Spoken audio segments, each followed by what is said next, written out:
Moving on to some horse racing in South Africa, we're joined in studio by Micahel Varney from Racing It's a Rush, and of course Africa's first black jockey to win the Durban July. And this season he has 185 wins in more than 1,300 races. That of course is S'manga Khumalo. Thank you, gentlemen, for speaking to us. S'manga, let's maybe start with you. What an amazing season. It just worked out for you perfectly. Yes, it's been hard work, but I dedicated myself to the racing and also to try and win the title, being the first black person to do it. And that's amazing in its own. What have you improved from last season to this season to, of course, win those 185 races? Lucky enough, this time I was accident-free. Like I never had any injuries, and because that always sets you back, And I was very lucky that I just had minor injuries that didn't put me off for a long time, and so I managed to make my goal. How did you get into horse racing? Let's start from the beginning. It's just kind of a funny story.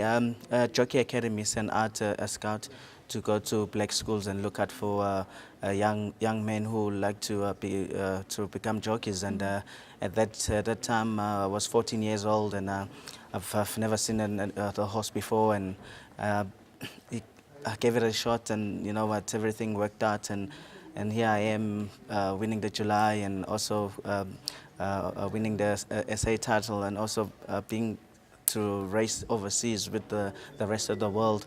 It's something that I just can't explain. Micahel, of course, you've got quite a few development programs. We'll get into that in just a bit. I just want to ask S'manga, tell us a bit about what kind of training you go through to prepare for a big event like the Durban July. Normally we wake up in the morning and we go and work the horses, and so you can get used to him and he can get used to you. We have a little bondage together, and then after that, he does his preparation to take him close to about a month, just to prepare him for that race, that big race, and from then onwards, it's just to try and keep him as sound, like he must be happy all the time, and and from then onwards, that's where you get it. When he comes to races, and then at least you have that bondage from a month ago, and you were well known of him, and I'm sure if the horses progress nicely, you will win. Do you choose the horses, or do the horses choose you? Sometimes we choose the horses, and their riding style. Sometimes they enjoy because there's different jockeys who rides them, and there's different riding style, and it just depends on how you handle him, and if they enjoy that, they'll give you the best. What would you still like to achieve? I mean, you're so young and you've achieved greatness already. What is next? I've always wanted to win the JNB Met.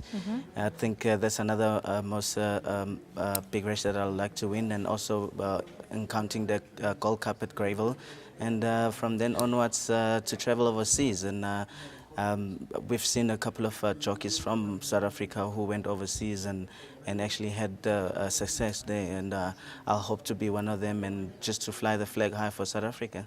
We absolutely have no doubt. Micahel, of course, there's been a rebranding of horse riding in South Africa. Tell us a bit about that. Thanks, Micahel. Well, Racing It's a Rush is the new brand that we've taken to the market, and in the short week that we've been out there, we've had an amazing response. And the thing is, what's so important for us is to be able to have developed a brand that the general public can relate to, that the man in the street can understand. And there's a lot of spin-off for us. There's obviously the long-term spin-off of getting more people into the sport itself in terms of owning horses, but also for us to attract young talent like S'manga to get them involved in the game itself.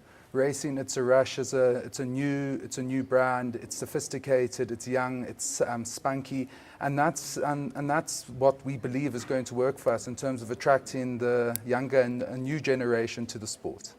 You talk about getting young riders in, because horse riding is an expensive sport. I mean, it's not like soccer where you can just pick up a ball and get involved, but you've got quite a few development programs in place. Tell us a bit about those. Well, the sport's not necessarily very expensive to get involved in. It's about being from a guy like S'manga's perspective, it's about being the right size and being able to be being able to get onto that horse, and obviously there's a lot of fear that you need to overcome. Yeah. We've got the James Marie School, which is a fantastic academy type program, which goes out there and finds young guys and gets them involved, all the way from the guys such as grooms who start out, and then all the way up to S'manga, who's now South Africa's first black champion jockey, which is just phenomenal.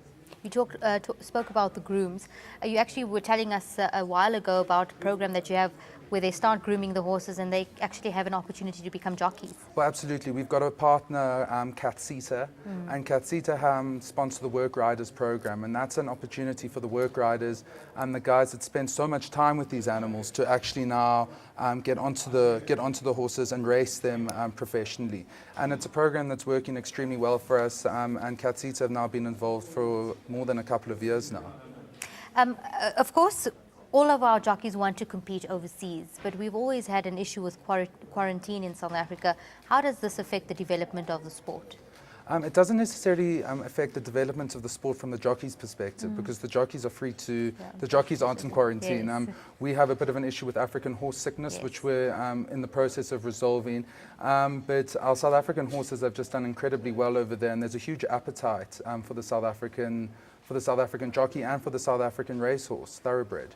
What's the future of South African horse racing looking like? South African horse racing's never looked better. You know, it really is an opportunity for people to come and spend a day, from the lifestyle perspective, to come and spend a day at the races.